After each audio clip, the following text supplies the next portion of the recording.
Nah, itu tadi adalah eh, apa ya, semacam mengingatkan kembali materi tentang bebas linier, namun kita gunakan untuk suatu fungsi. Lebih spesifik lagi, akan kita gunakan untuk suatu fungsi yang mana fungsi tersebut merupakan solusi dari persamaan diferensial. Nah, di sini kita akan mulai mempelajari bagaimana cara menentukan solusi dari persamaan diferensial.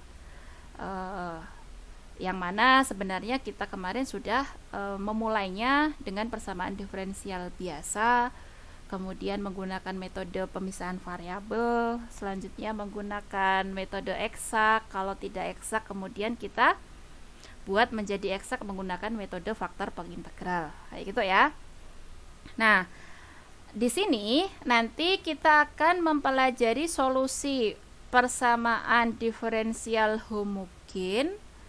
Eh, Metode yang pertama yang akan kita gunakan itu adalah solusi persamaan diferensial homogen koefisien konstan, kayak gitu.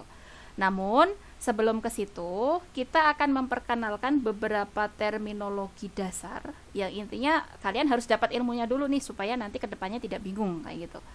Nah, ini kita akan bicara dulu wawasan tentang persamaan homogen itu kayak gimana sih gitu. Nah, di sini kita juga akan mengenal kembali atau mengingat kembali tentang solusi umum itu kayak gimana, kemudian solusi khusus atau solusi partikuler itu seperti apa gitu. Karena nanti pada dasarnya ada dua istilah partikuler yang kita harus jeli ya. Ini partikuler yang mana? Maksudnya partikuler yang khusus atau partikuler yang seperti apa gitu. Nah, nanti kita akan ubek-ubek di situ. Nah, kita mulai dulu dari yang sederhana. Kita punya persamaan diferensial homogen orde pertama yang bentuknya seperti ini. Secara umum, persamaan diferensial homogen orde pertama secara umum dituliskan ke dalam bentuk persamaan 2.30. Di sini px-nya masih belum koefisien konstan. Px-nya masih kita tulis ke dalam bentuk umum. Px-nya ini berupa fungsi. Fungsi yang seperti apa? Ya kita nggak tahu. Pokoknya kita tulis bahwa px ini adalah fungsi yang kontinu pada x di dalam interval i. Nah, kemudian dari persamaan diferensial ini, kita tahu bahwa y aksen itu sama dengan apa? dy per dx. Nah, di sini kita punya y aksen itu sama y aksen ditambah dengan pxy itu sama dengan 0. Maka karena kita tahu bahwa y aksen itu dy per dx, kita bisa tuliskan menjadi dy per dx ditambah dengan ditambah dengan px y sama dengan 0. Nah, kalau kita perhatikan, bentuk ini adalah suatu persamaan diferensial yang dapat dipisahkan berdasarkan ilmu yang kemarin kita dapat di pekan kemarin. Kenapa? Karena di sini P1X hanya fungsi dalam variabel X saja. Berarti kita bisa sederhanakan dy per dx itu sama dengan min Px y. Nah, ini mengandung variabel X saja kan? Berarti bisa kita bilang seperti itu. Y-nya kita pisahkan ke sini. Berarti kita punya dy per y sama dengan min Px seperti ini, dx. Oke, dari sini ke sini paham?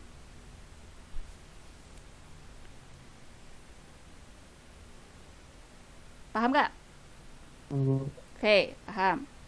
Nah, selanjutnya ketika kita sudah pisahkan seperti ini, kemarin kita sudah belajar bahwa ini bisa diselesaikan untuk mendapatkan target kita itu adalah y sebenarnya. Ya, berarti kita integralkan kedua ruas. Berarti integral 1 per y dy sama dengan min integral px dx. Kayak gini.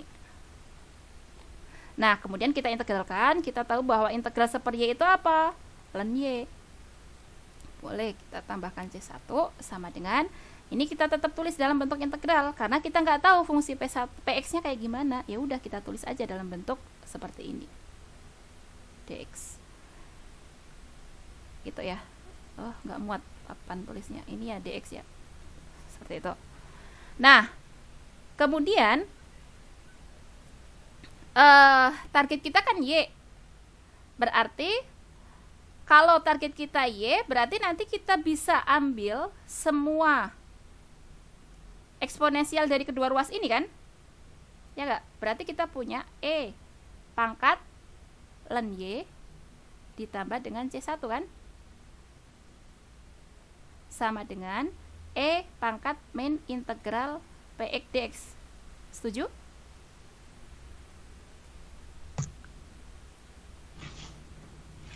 Setuju nggak?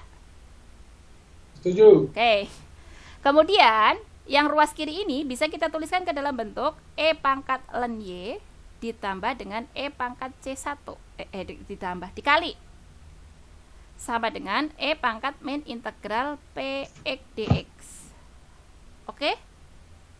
Oke. Nah, selanjutnya di sini E pangkat C1 ini kan konstan. Karena C1 konstan, E itu bilangan natural 2,7 sekian, berarti ini konstan kan? Nah, berarti itu saya tulis ke dalam bentuk C besar misalnya. Atau ya udahlah, masih kayak gitu dulu. Nah, ini dulu kita perhatikan. E pangkat ln Y itu berapa?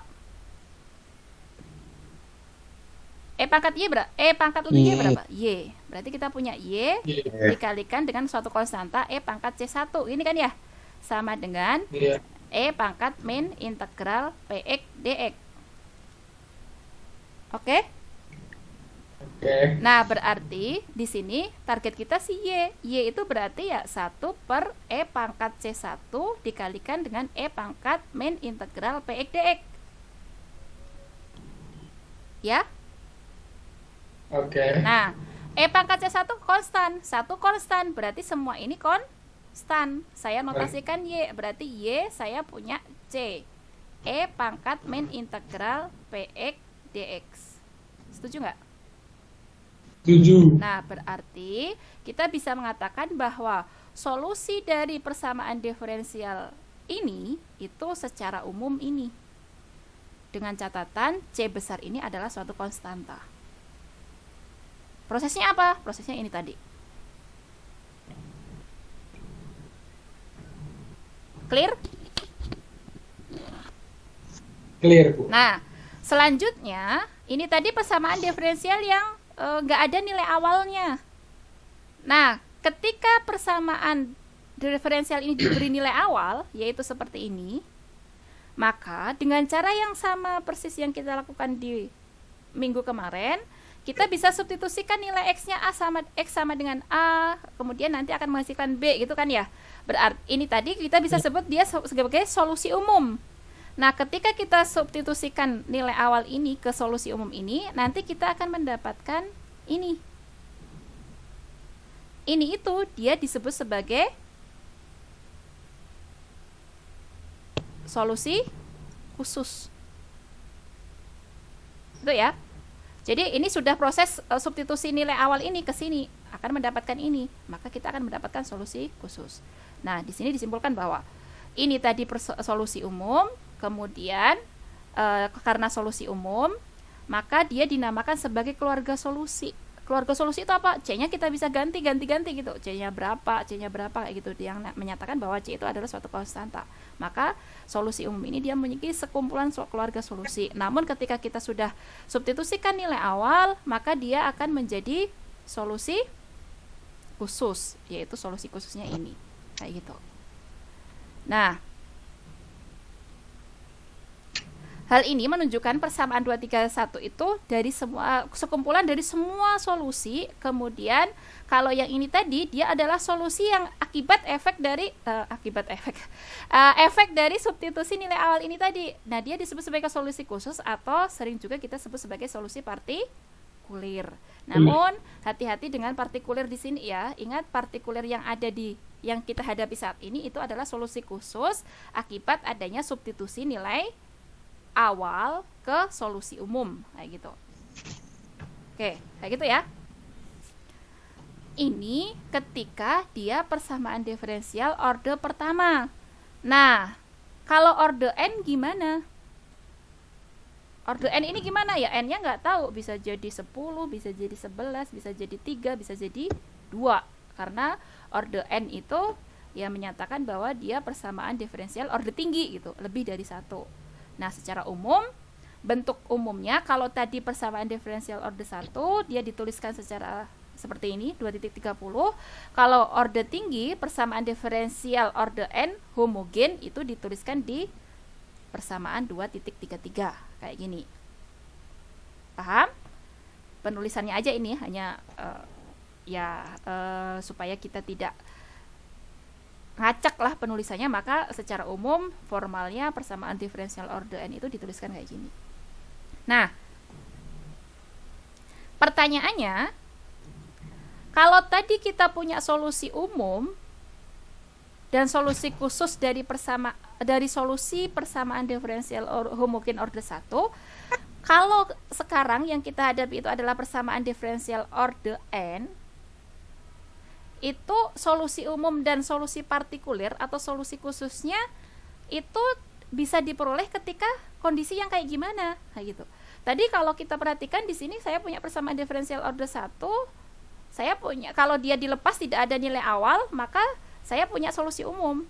Kalau saya kasih nilai awal yang bentuknya seperti ini, maka saya punya solusi khusus kayak gini.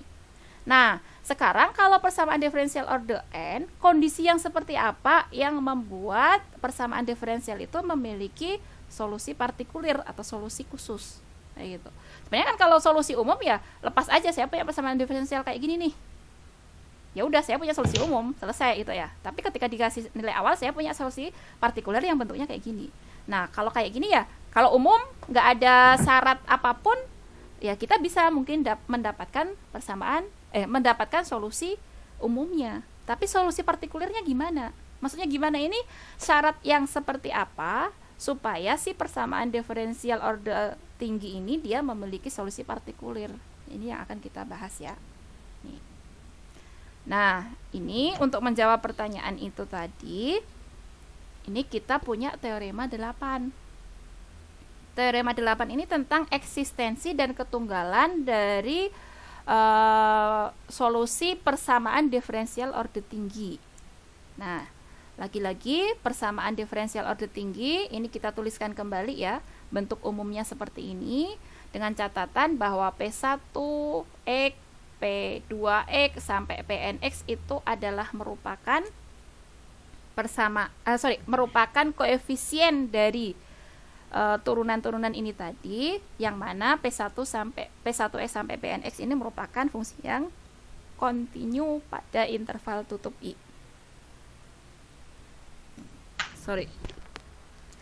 Maka kita bisa mengatakan kalau persamaan diferensial ini memiliki nilai awal yang bentuknya seperti ini. Perhatikan ya, ini ada sebanyak berapa nilai awal? Ada sebanyak 1, 2, 3 sampai n-1 nilai awal. Berarti ini ada sebanyak n nilai awal yang seperti ini. Maka ketika saya punya sistem persamaan diferensial order tinggi seperti ini dan dilengkapi dengan nilai awal, ini semuanya harus ada ya, seperti ini, maka kita bisa mengatakan bahwa sistem persamaan diferensial order n ini dia memiliki solusi pada interval I dan solusinya tunggal, kayak gitu. Kalau kita perhatikan tadi, kalau persamaan diferensial order pertama, saya punya persamaan diferensial order pertama, saya punya nilai awalnya cukup 1 nih, nilai awalnya kayak gini, karena dia order 1. Maka sistem persamaan diferensial yang kayak gini, dia dijamin memiliki solusi dan solusinya tunggal. Namun kalau persamaan diferensial order tinggi dan dia diberikan nilai awal yang sebanyak n ini, maka kita bisa mengatakan bahwa solusinya tersebut adalah solusi yang tunggal. Paham maksudnya? Paham, Bu. Oke. Lanjut. Itu tentang eksistensi dan ketunggalan dari suatu solusi persamaan diferensial order tinggi. Nah, sekarang kita juga akan mengenal tentang teorema superposisi dari solusi persamaan diferensial order tinggi yang ini tadi. Nah, jika kita memiliki sebanyak n solusi dari persamaan 2.34 ini, maka nanti kita akan punya ini bentuk, ya bisa kita katakan kombinasi linear ya, C1Y1 ditambah sampai CKYK. Maka C1Y1 plus sampai CKYK ini juga merupakan solusi dari persamaan ini. Jadi kalau kita punya solusi kecil-kecil nih, Y1, Y2, Y3, Y sampai Yn, itu solusi dari persamaan diferensial. Maka kita bisa mengatakan bahwa kombinasi linear dari fungsi solusi-solusi itu tadi, dia juga merupakan solusi dari persamaan diferensial itu sendiri. Dengan catatan C1 sampai CK ini juga merupakan konstanta. Kayak gitu. Ingat ya, seperti itu. Maksudnya apa? Maksudnya di sini ada nggak ya contohnya?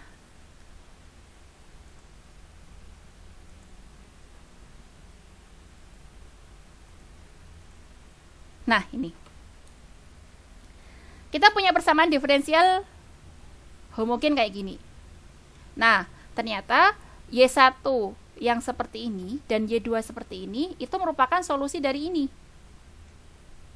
Nah, berdasarkan teorema superposisi tadi, kita bisa menyimpulkan juga bahwa kombinasi linear, kita tuliskan Y, kombinasi linear dari C1, Y1 ditambah C2, Y2, Y ini juga merupakan solusi dari ini. Artinya apa? C1 konstan, Y1-nya ini, berarti kita tuliskan ini ya. Kemudian C2-nya konstan, Y2-nya itu, berarti kita tuliskan ini. Maka kita bisa menyimpulkan bahwa Y1, Y2 solusi dari ini, dan maka Y ini juga solusi dari itu. Kayak gitu. Paham ya? Oke. Ini ada catatan seperti yang tadi saya sudah bilang bahwa pada bagian ini kita belum fokus pada bagaimana menyelesaikan persamaan diferensial order n-nya ya. Namun kita lagi menata pondasinya dulu, dasarnya kita tanamkan dulu. Oke, pengetahuannya sudah cukup, baru nanti kita bagaimana sih cara menyelesaikan itu gitu.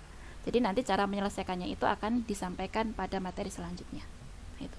Jangan bertanya-tanya dulu, bertanya-tanya tapi disimpan dulu, kenapa Y1 sama Y2 solusi dari ini, simpan dulu, tahan itu ya. Artinya kita belajar konsep dulu. Oke, Y1 sama Y2 solusi dari ini. Maka nanti kita bisa simpulkan bahwa kombinasi linear dari Y1 sama Y2 itu merupakan solusi dari itu juga. Kayak gitu. Oke, itu ya. Nah, namun hati-hati di sini kode etiknya. Kita bicara kode etik ya. Di sini tadi kita ranahnya lagi bicara tentang persamaan diferensial order tinggi homogen. Jadi ya jangan harap itu berlaku untuk persamaan diferensial yang tidak homogen. Oh, malah ada tambah nih, persamaan diferensial non-linear yang tidak homogen. Jadi yang kita kaji tadi adalah persamaan diferensial linear homogen.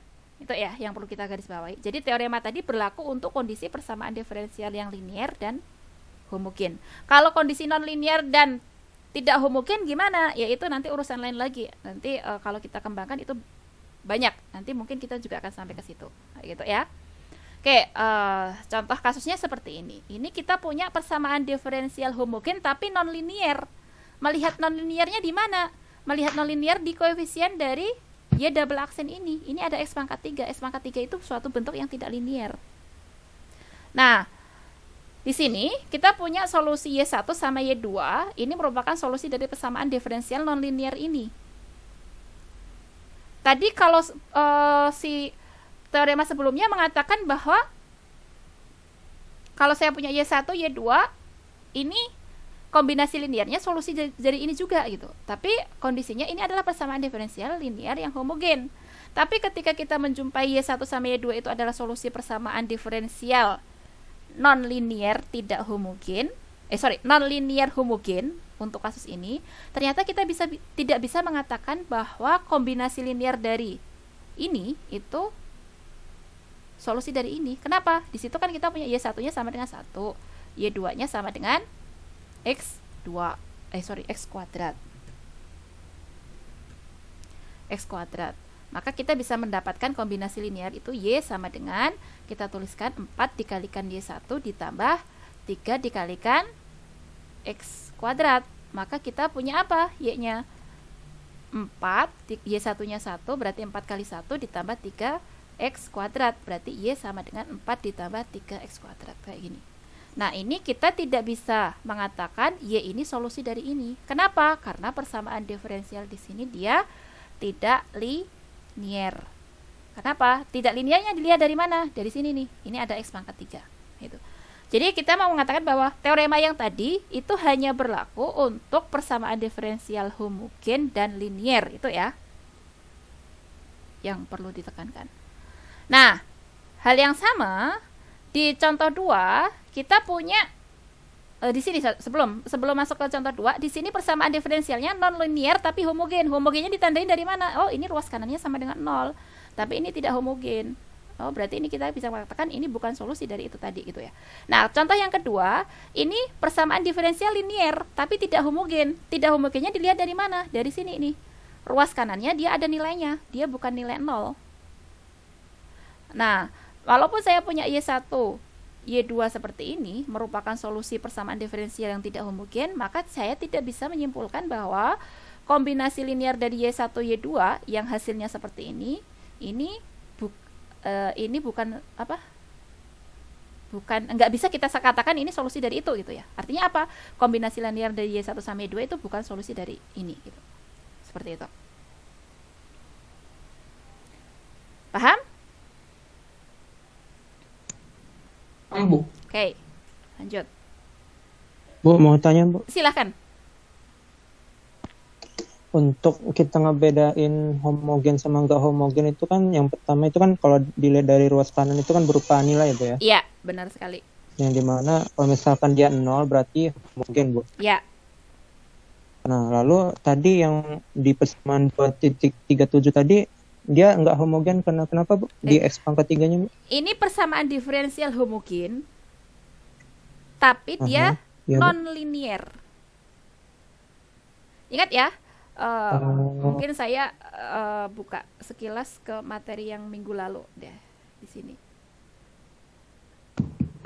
Nah, di persamaan diferensial materi yang minggu lalu kita sudah mengenalkan.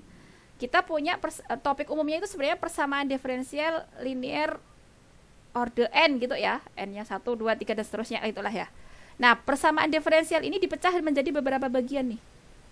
Ada persamaan diferensial linear, ada persamaan diferensial non-linear. Untuk masing-masing persamaan diferensial linear ataupun non-linear itu dipecah menjadi 2, yaitu apa? Homogen dan tidak homogen. Kemudian masing-masing pecahan ini tadi dipecah lagi menjadi persamaan diferensial yang koefisiennya konstan dan tidak konstan kayak gitu. Oke, sekarang untuk mencirikan mana yang linear atau bukan, itu paling mudah kita lihat koefisiennya. Koefisiennya ini linear atau enggak gitu. Kalau dia tidak linear ya berarti dia persamaan diferensial non linear. Kalau mencirikan dia homogen atau enggak, kita lihat di ruas kanannya. Ruas kanannya ini 0 atau bukan. Kalau 0 berarti dia homogen, kalau tidak 0 berarti dia tidak homogen. Jadi nanti kita punya banyak sekali jenis persamaan diferensial sebenarnya kalau kita perhatikan dari sini ya. Jadi nanti ada persamaan linear, homogen. Ini persamaan, kita bicara persamaan diferensial ya. Jadi kalian harus tahu kita lagi membaca apa gitu, harus tahu domainnya di mana kita berada pada posisi mana. Jadi jangan anggap ini persamaan yang bukan persamaan diferensial gitu, tapi ini kita bicara persamaan diferensial. Oke, biar mudah saya sebutnya persamaan.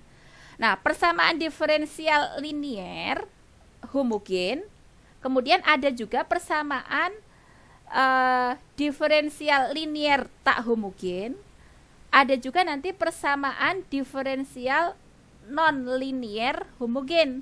Ada juga persamaan diferensial non-linear tak homogen. Nah, yang linear pun juga ada macam-macam lagi. Persamaan diferensial linear homogen koefisien konstan. Ada juga nanti persamaan diferensial linear homogen koefisien tidak konstan. Koefisien tidak konstan itu apa? Ya lihatnya koefisiennya ini. Kayak gitu. Seperti itu.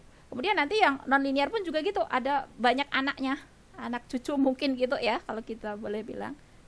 Seperti itu Arsyad.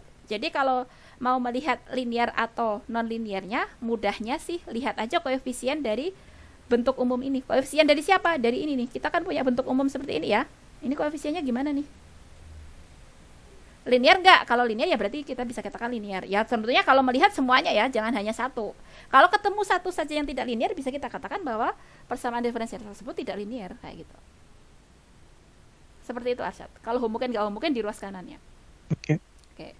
Kemudian kalau koefisien konstan atau nggak konstan, Oke, ya Bu. jelas di situ konstan. Kayak gitu ya. Oke. Lanjut Ya, Bu, siap, Bu. ke sini. Nah, ini tadi ya. Jadi dua contoh di contoh 11 ini dia kombinasi linear dari masing-masing fungsi yang merupakan solusi dari persamaan diferensial. Ini dia bukan solusi gitu. Kenapa? Ya karena di 23.7 ini adalah persamaan diferensial homogen non-linear atau persamaan diferensial non-linear homogen. Nah, ini yang membuat dia bukan solusi ya karena gara non-linearnya ini. Walaupun dia homogen karena ruas kanannya 0. Nah, kemudian yang di sini dia yang membuat bukan solusi, kombinasi linear bukan solusi ya gara-gara ini walaupun linear tapi dia tidak homogen. Kenapa? Karena ruas kanannya tidak 0. Kayak gitu.